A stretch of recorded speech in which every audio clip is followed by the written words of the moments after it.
But we're talking some women's college basketball, man. We had some great action here on Sunday as we saw UConn winning 87-58, snapping South Carolina's 71 game winning streak at home in a game that had fans buzzing about it for days.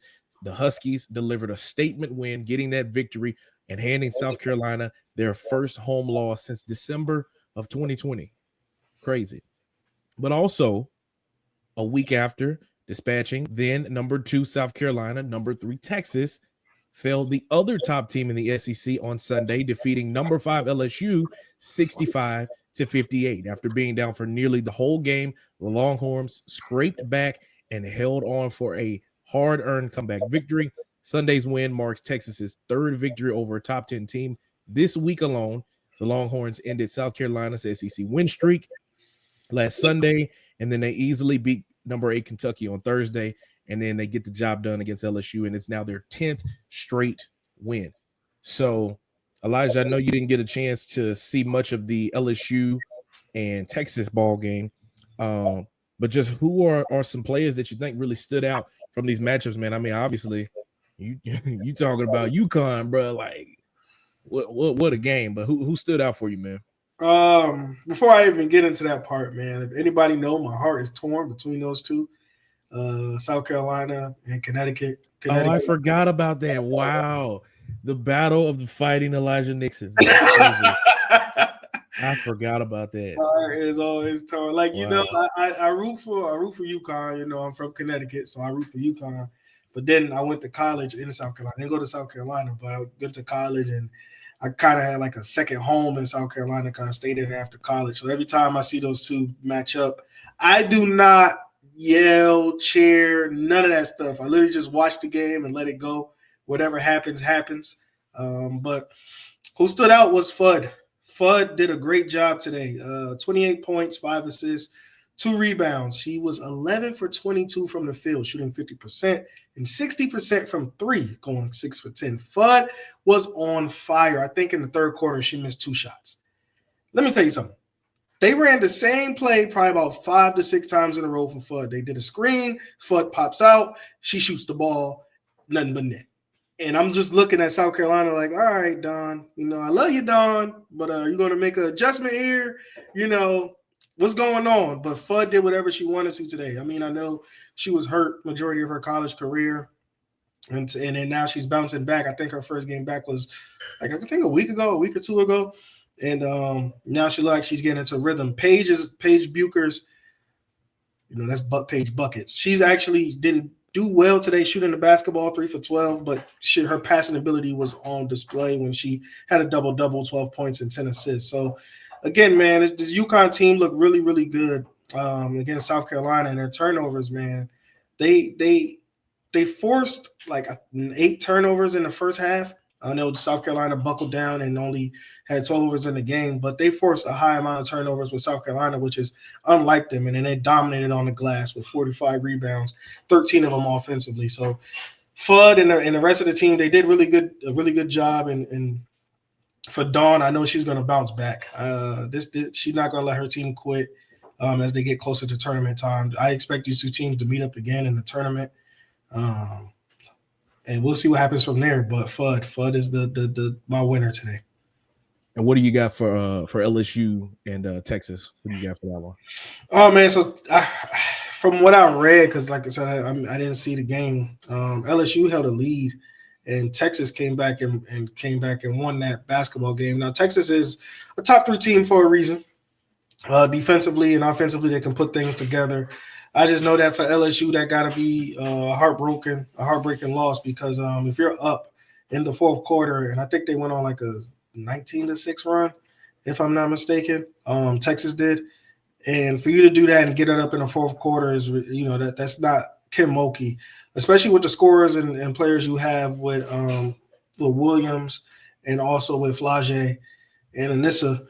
I mean, the list goes on with these guys, and they do a great job of finishing games. But for them to give up that much of points in the final minutes, got to be crushing. Especially around this time, you want to be playing your best basketball and closing these teams out like that. When you are a top 10 team, and this is a top 10 matchup for LSU to blow this game.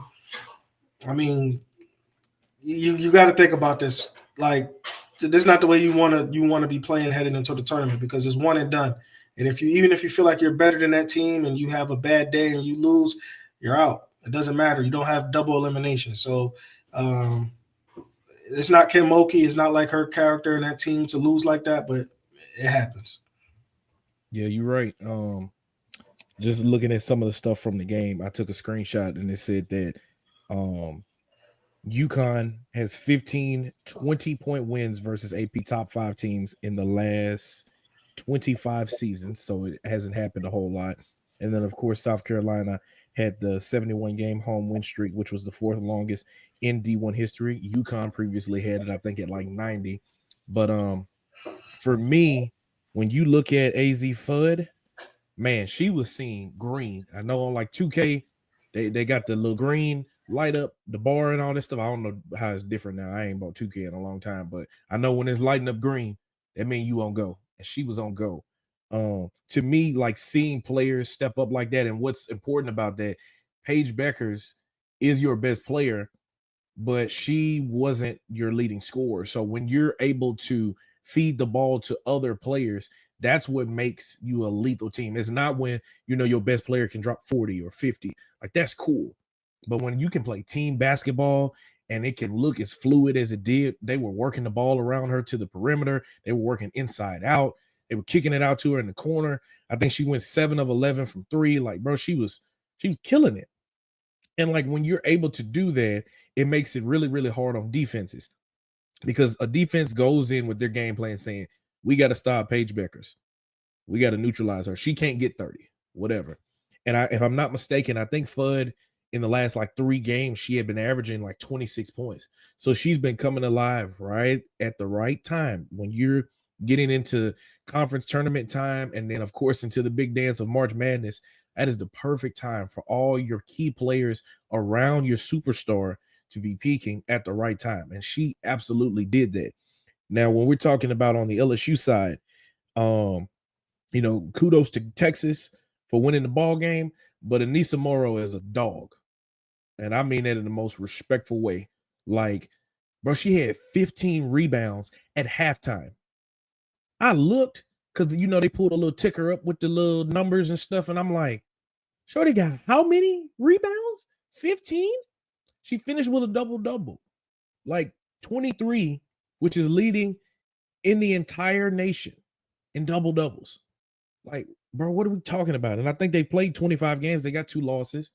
But, like, to even be in that position to get as many rebounds as she's getting in, bro, when you're talking about post moves, like, it's a lost art to actually be able to work in the post, to have moves where you can, face up, when you can pivot, when you can sky. Like, she got all of that in her bag.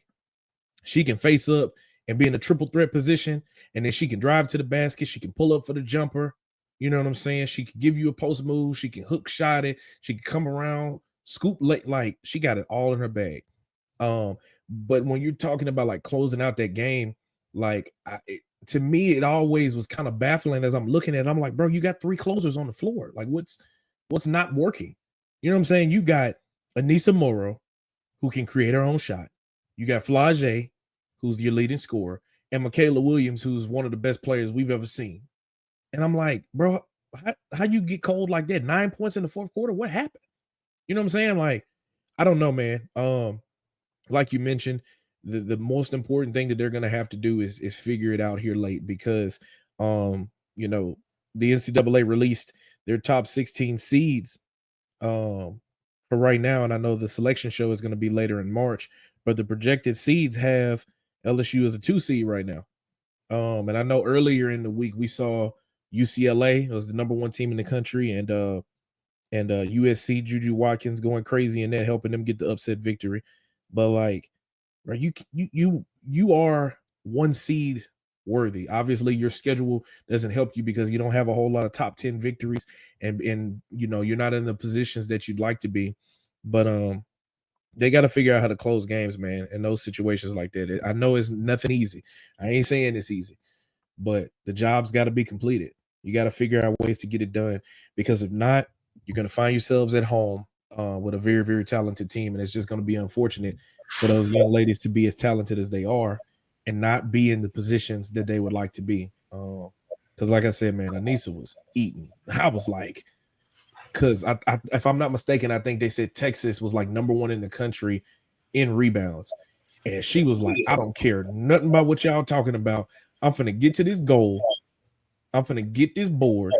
And if I'm on offense, I'm putting it back up. If I'm on defense, I'm finna give it to my guards. And we finna go down here and we finna score some points. And they were handling business early on. Like the article said that I was reading, they led most of the game until the fourth quarter. Texas took the lead and they never gave it back. So it's not always about how you start, but as long as you get the dub there at the end of the game, that's all that matters. So we'll see, man, as college basketball season is winding down in the regular season. It's going to be picking up when we get to the postseason, when that March Madness is going on, man. That's going to be when it get real fun, man. Yeah.